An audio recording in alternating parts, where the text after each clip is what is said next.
sommes en présence d'un chauffe-eau 250 litres blindé, sur pied, par conséquent équipé d'une résistance thermoplongée qui baigne dans l'eau. Il existe deux types de chauffe-eau, chauffe-eau stéatite, chauffe-eau blindé. Chauffe-eau stéatite, la résistance est protégée, la chauffe-eau blindé, la résistance se trouve dans l'eau. Donc là, nous allons par conséquent retirer cette résistance et pour ce faire, nous sommes obligés de vidanger le chauffe-eau. Donc on va commencer par retirer le capot. Bien évidemment, avant toute opération, nous avons coupé le courant, coupé l'alimentation du chauffe-eau. Donc on peut retirer ce capot en toute sécurité. Voilà, donc nous avons ici le thermostat et la résistance. C'est pour retirer le thermostat, défaire les connexions électriques. On retire les connexions électriques du thermostat, l'alimentation. N'oublions pas que nous avons coupé l'alimentation, le courant au disjoncteur. Il n'y a par conséquent aucun risque. Voici le thermostat embranchable sur cette partie-là. Et ici la trappe équipée de sa résistance thermoplongée. Nous allons maintenant procéder à la vidange du chauffe-eau. Nous allons donc vidanger le chauffe-eau. Pour vidanger le chauffe-eau, nous avons bien sûr coupé l'eau au compteur, c'est très important. Nous allons retirer le kit déflecteur.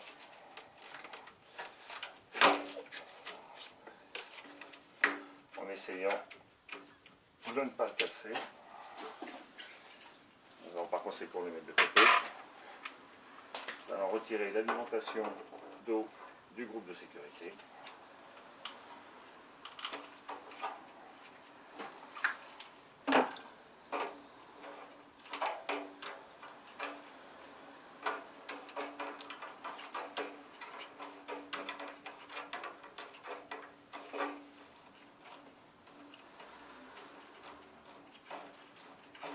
Risquons d'avoir un petit peu d'eau, de protéger, non, il n'y a rien, donc c'est tant mieux. Nous allons maintenant procéder au retrait du groupe de sécurité.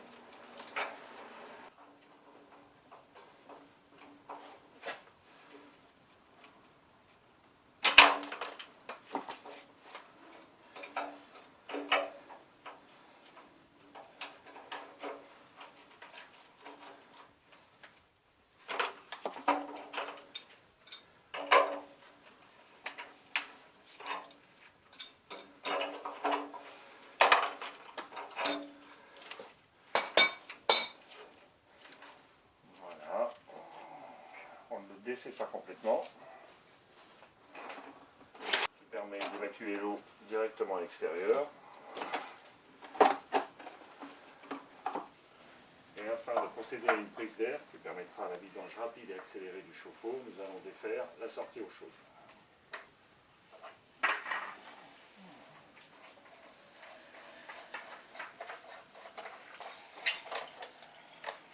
Voilà.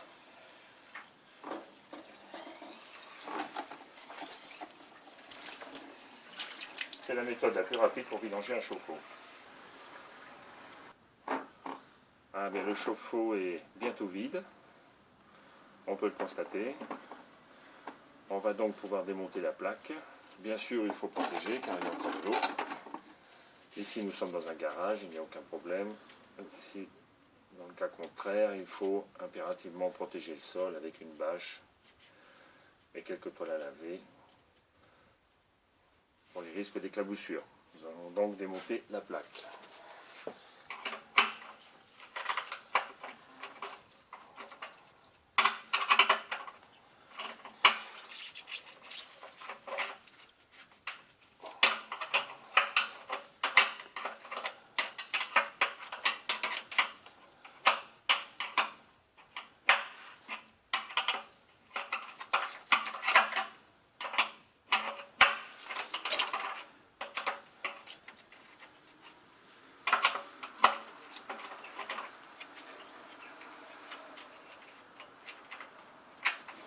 Il est très important de démonter tous les écrous en même temps. On peut tenir la plaque pour éviter une projection.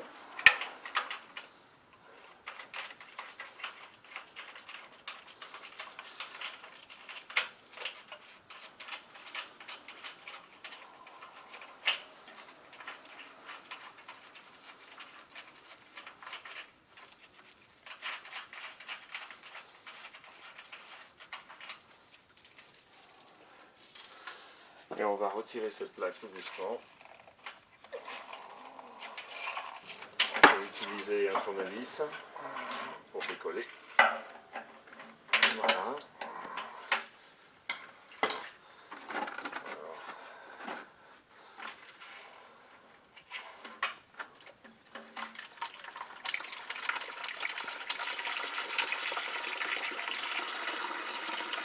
Alors on ne tire pas d'un coup, on ouvre vers le bas d'abord.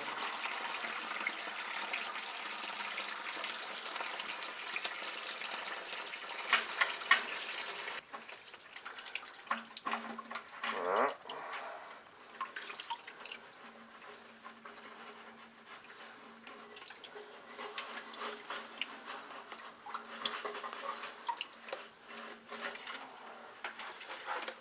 Alors bien sûr, résistance est couverte de calcaire. L'anode est pratiquement inexistante. C'est pour qu'il fallait véritablement intervenir. Voilà. Schéma classique d'une résistance et du calcaire. On retire le joint. Quand vous achetez votre résistance, achetez le joint qui va avec, c'est très important.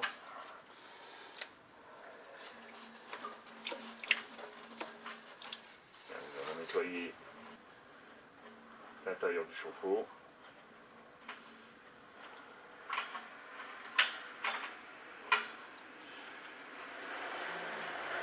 On essuie correctement la portée, permettre au joint de pouvoir se poser sans difficulté.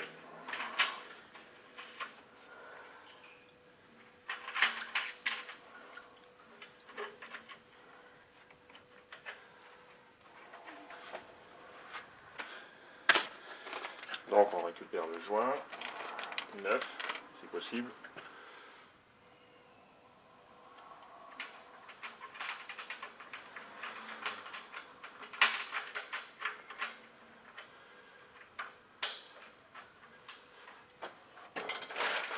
La résistance.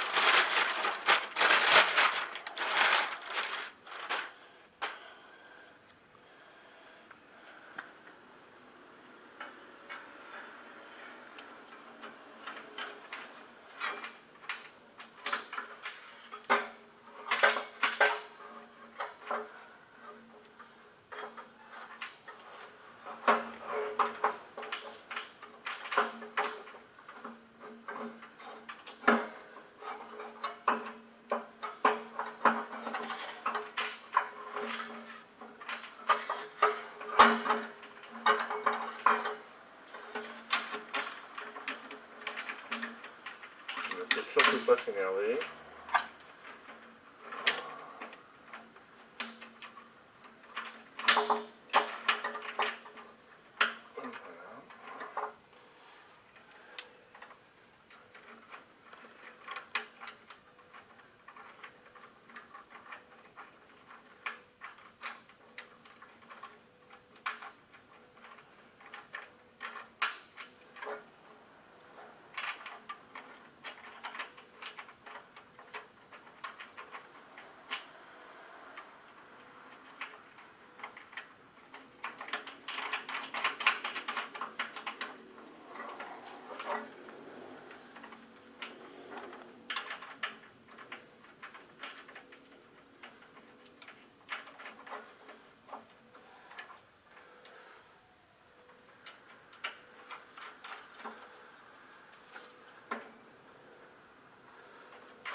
Maintenant, nous allons serrer les écrous.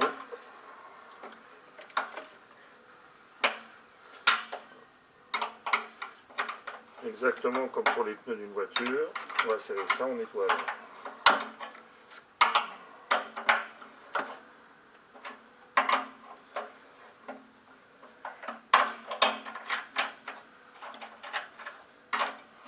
C'est inutile de trop serrer.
Maintenant que la plaque est vissée, on va pouvoir remettre un nouveau thermostat embrochable. Donc, il rentre dans son doigt de gant. Voilà, il est en position. On va maintenant remettre le groupe de sécurité. Alors, on aperçoit que le filetage est en mauvais état. On va par conséquent nettoyer ce filetage pour retirer toute la filasse qui était mise dessus.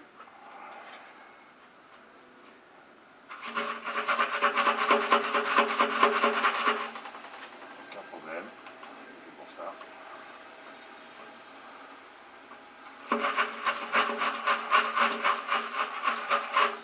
L'impératif de bien nettoyer le filetage pour remettre de la filasse et de la pâte afin d'avoir une étanchéité parfaite.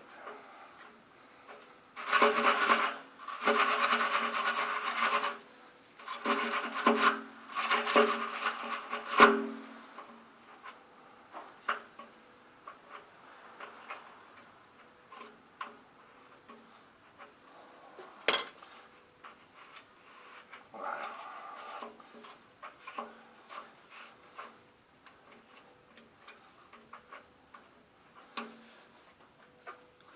On va maintenant prendre un peu de filasse.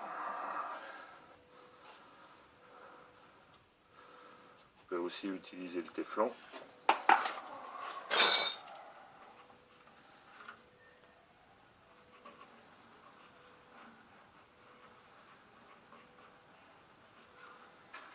La filasse se met dans le sens du filetage, le téflon aussi. Ce n'est pas une question d'épaisseur, c'est une question de qualité. Pour recouvrir absolument tout le filetage.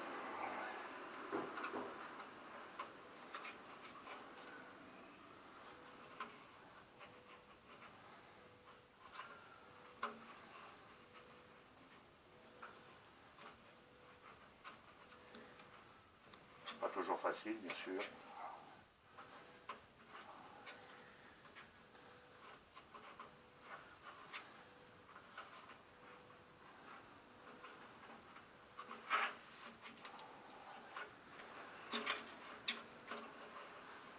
On écrase bien. Et ensuite, on met une pâte.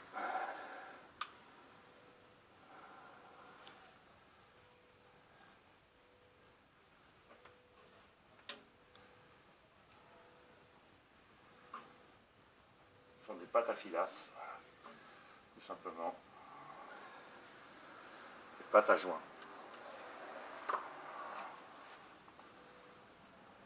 Bien attention d'en mettre partout.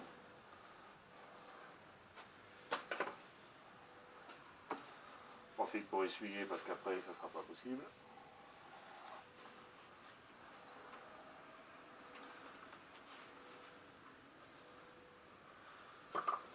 On en met aussi un petit peu dans le filetage du groupe de sécurité. Le groupe de sécurité est encore bon, donc nous allons le reposer. On peut le tester. Parfait.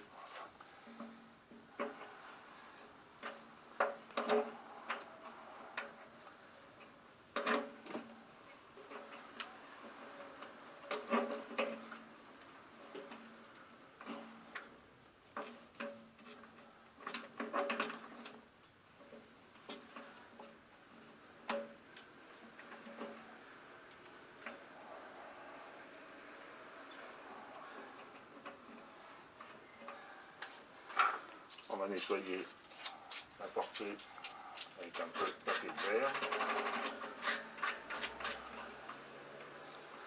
Voilà.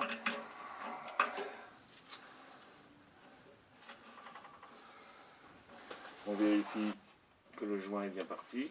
Là non, donc on l'enlève. Voilà.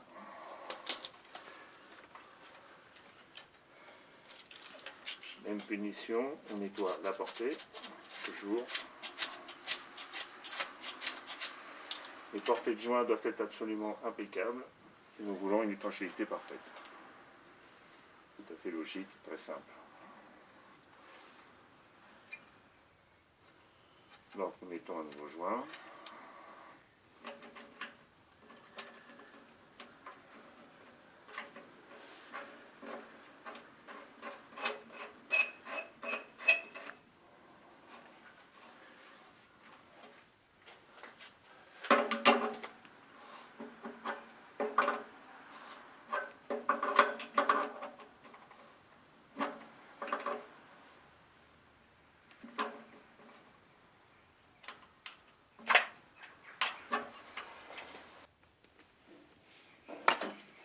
Nous allons rebrancher la sortie du chauffe-eau. On vérifie si le chemin est toujours là. Non. Nettoyage de la portée.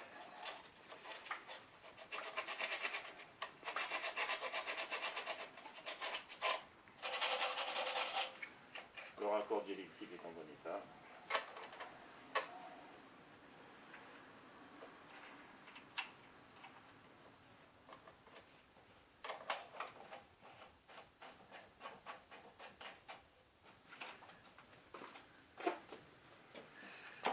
Bloc.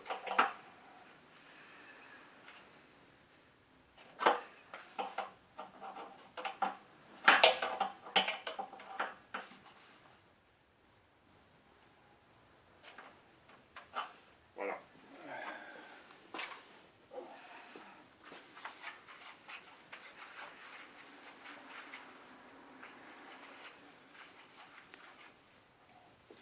Bien, cette fois-ci, on peut remplir le chauffe-eau. Donc, nous allons ouvrir au compteur.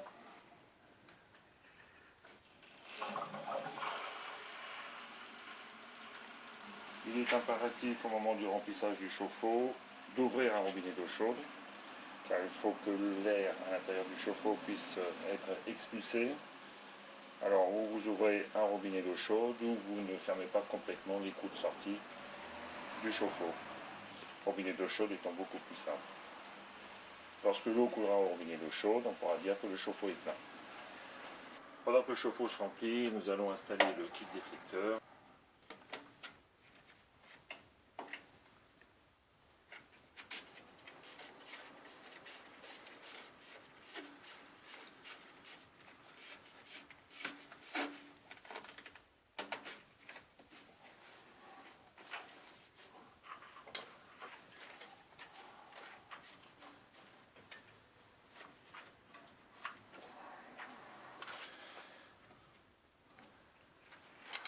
On va maintenant recabler le thermostat.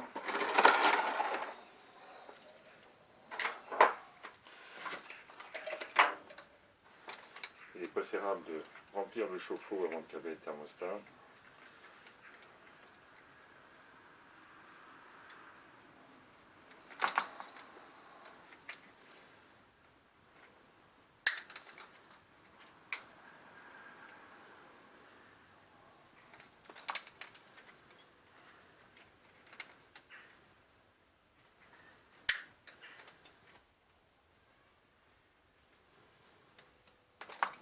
On refait des connexions propres, c'est très important.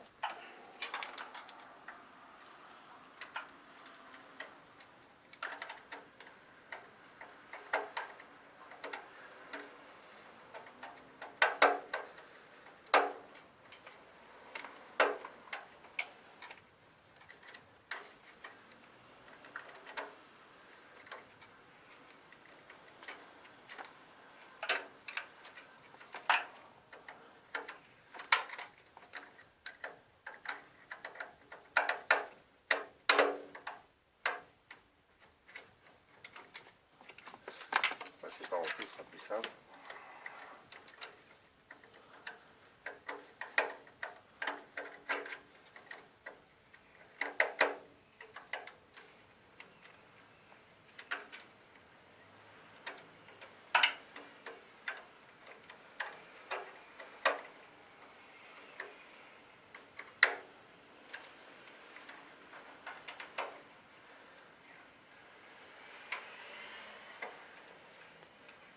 N'oubliez surtout pas la prise de terre.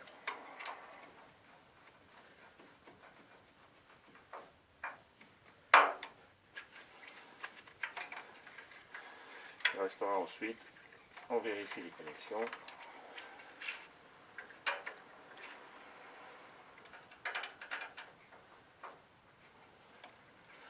Et il restera ensuite à remettre le capot. Pour être sûr de la bonne connexion, nous allons bien sûr vérifier si l'alimentation est bonne. Voilà, si la phase est bien respectée. Voilà, c'est parfait. Mise à la terre. Voilà. Il reste donc à remettre le capot. Contrôler une dernière fois l'étanchéité de l'installation.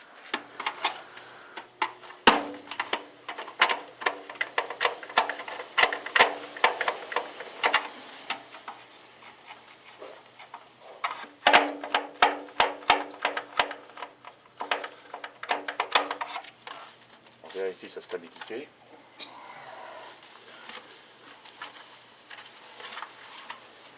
Et voilà.